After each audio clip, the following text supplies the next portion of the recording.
Good morning, ladies and gentlemen. I am very pleased to be here with you today, and hello 2018. We are meeting here in Norway, a stable, successful country, and of course I come to you from Britain, which is producing a bit more political drama than it can consume locally.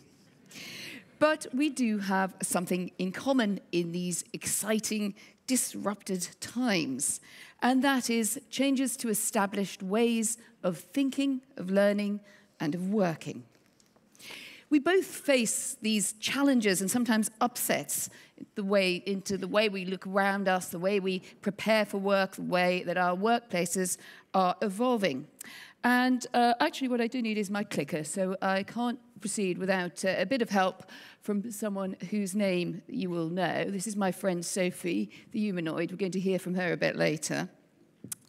But a mere human, who we have on our books, is this chap, Warren Buffett, might be known to some of you, did quite well.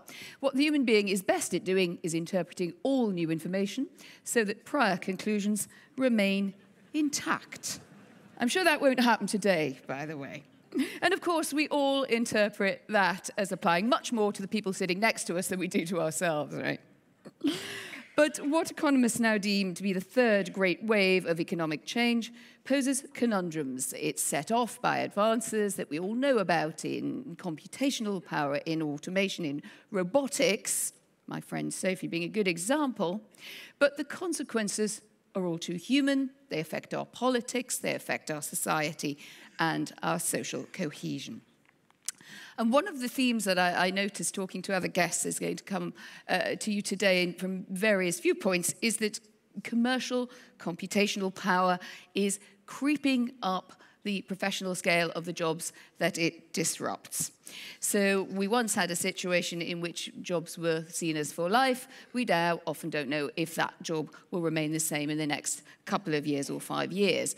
And the fears that workers have perfectly reasonably is that they get left behind. So that sense that we all share in our very different politics, whether we have sort of coalitions as in Norway or whether we tend to, kind of have more majoritarian systems as in the UK, is that sense that governments are a little bit lagging behind and that maybe, let's whisper it here, that the electorates don't think that we're as smart as maybe, we thought we were as governments, policymakers, or even journalists.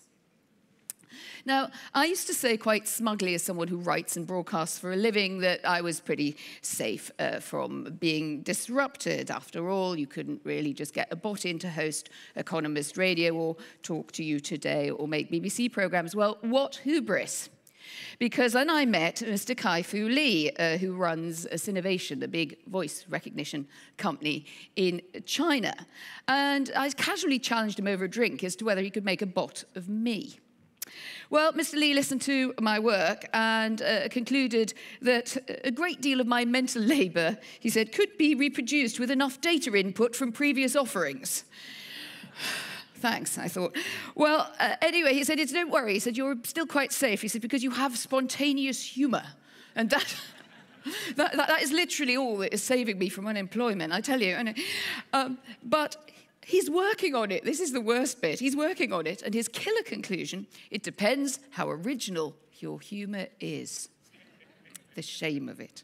Anyway, while I am standing in front of you rather than Sophie, the humanoid with the advanced sense of fun we saw earlier, let's take a look at a piece of research that has caused a lot of attention. It is Fry and Osborne's study, the Oxford economists, on disruption to professional jobs, at least as they predicted over the next 2 decades. And it shows a bit what we might find ourselves dealing with. As you see at the top, you have jobs they reckon are least able to be disrupted. Recreational therapists, so it's off to retrain as a facialist for most of us. Dentists, well, what a relief.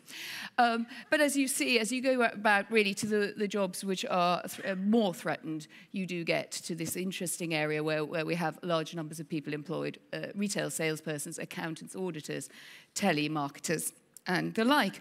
Let's have a very quick look at the Nordic distribution in terms of numbers of workers in areas most likely to be disrupted.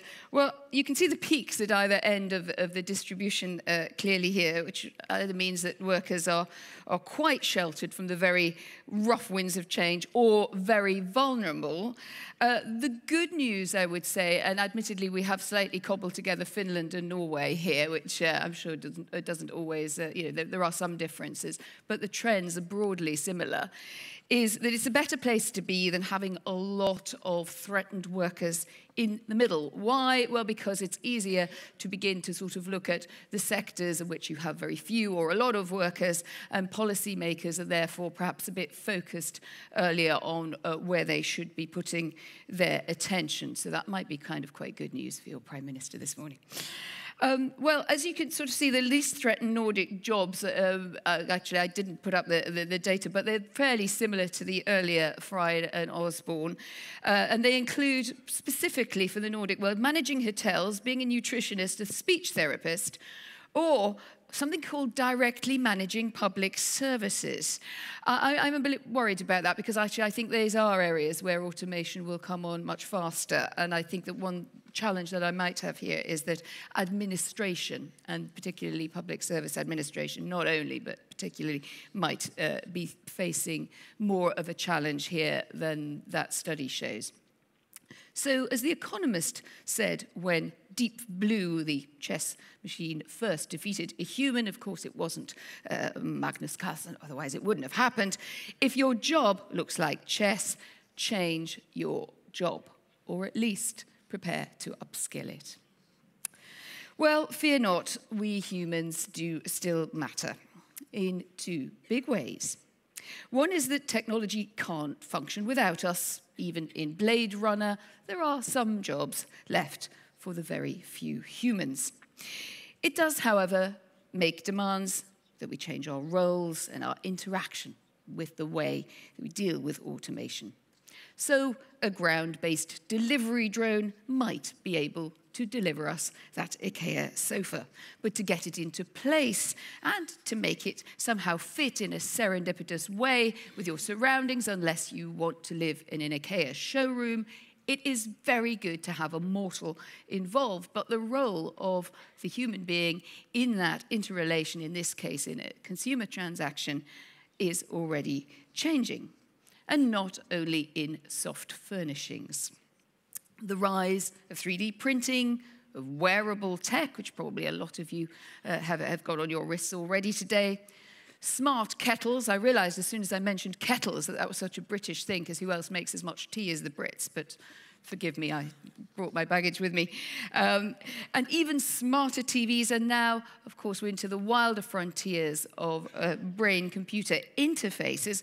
Well, these are trends that look like they're heading in one direction only. And yet, our response is sluggish, isn't it? Even if we accept and hope for the best from technology, the way that we interrelate to it is going to have to change. And this is what puzzles me. I was a policy editor for a lot of years, and I covered health and education systems. I'm going to focus on education here in these comments and say it just struck me at the end of it as very odd, given the speed of change around us, that our schools are still more like the schools that we attended than our workplaces are like the workplaces of our parents. So it just set me off looking for bolder changes in the way that we pursue education and training. And there's a good reason for that too, because just one paper that I found particularly interesting was published by a group of Canadian economists a few years ago.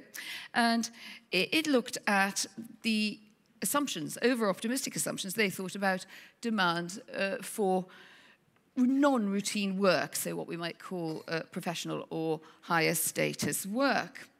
And one reason why employment accounted for so many high-skilled jobs in America falling was that disruption was occurring there, and you can see that chart. So it does end in 2013. I don't think there's much sign from what I've been able to glean since that it ticks up. It probably just keeps on going sort of a little bit trend downwards. That college-educated workers are taking on jobs cognitively less demanding and displacing less educated workers as they go. Now, of course, that is frustrating for those who have gone into higher or further education, but it also would suggest that higher or further education needs to change. And I think that was something your Prime Minister just touched on this morning in the national context here. But it must be said, and there's a good reason why if your children complain there's no point in studying, they're going to end up as a barista, that over the 10-year horizon, they're actually still going to do better. The return on investment is still not bad from higher education.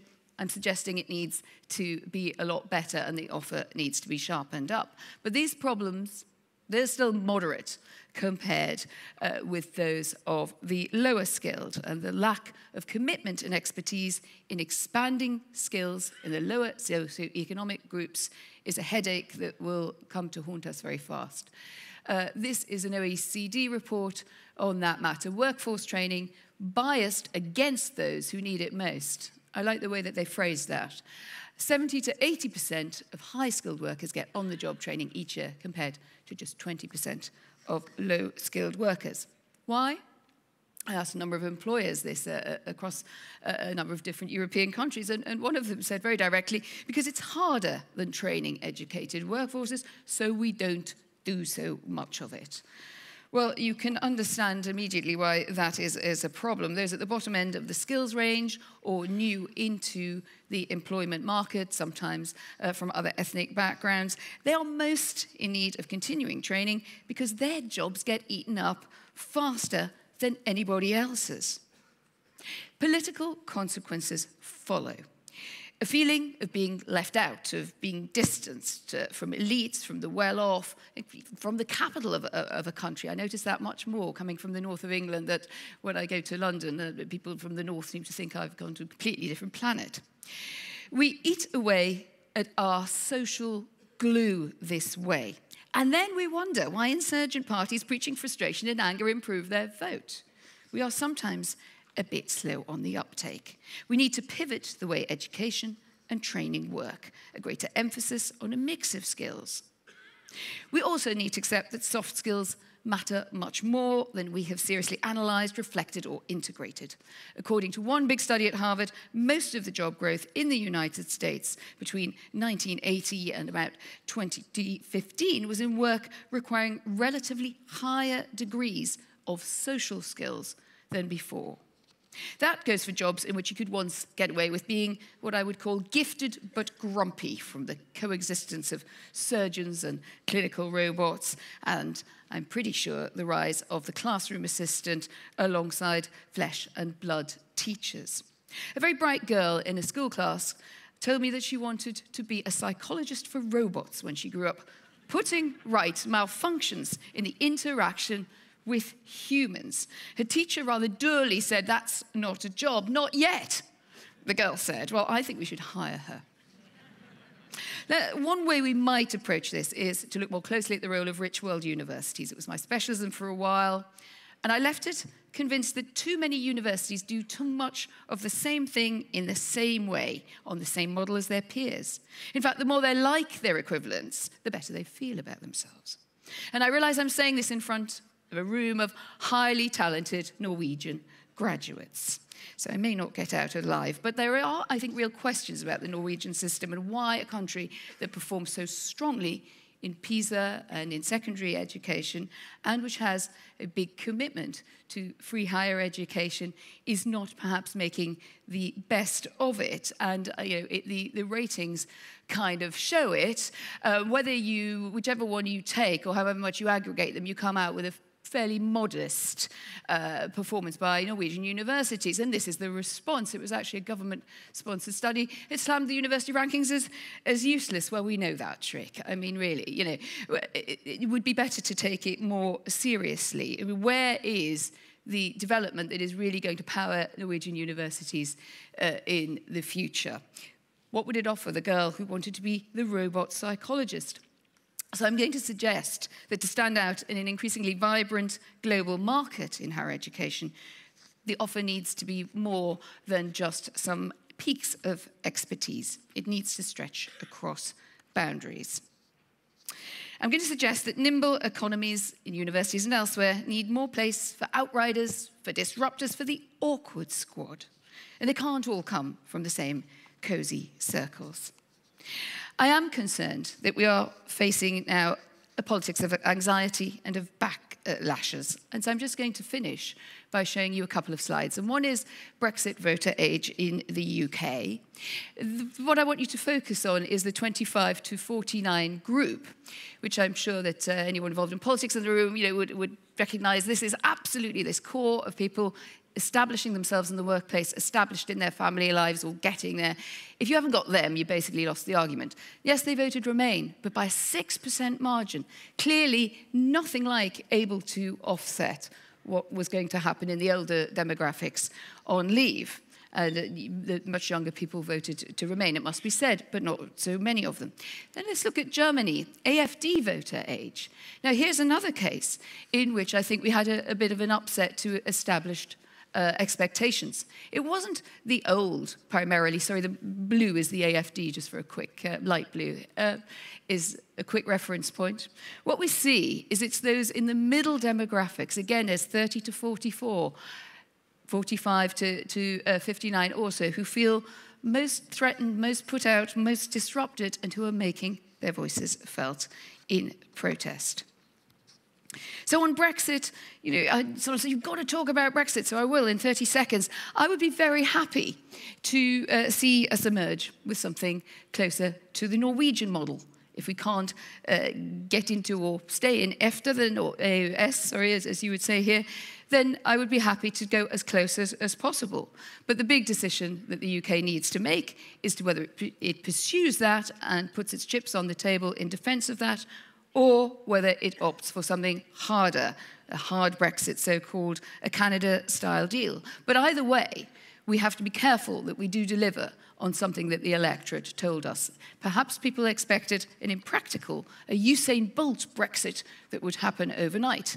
We cannot give them the Hotel California Brexit. And those of you old enough to remember the Eagles will know how that chorus goes. You can check out any time you like, but you can never leave.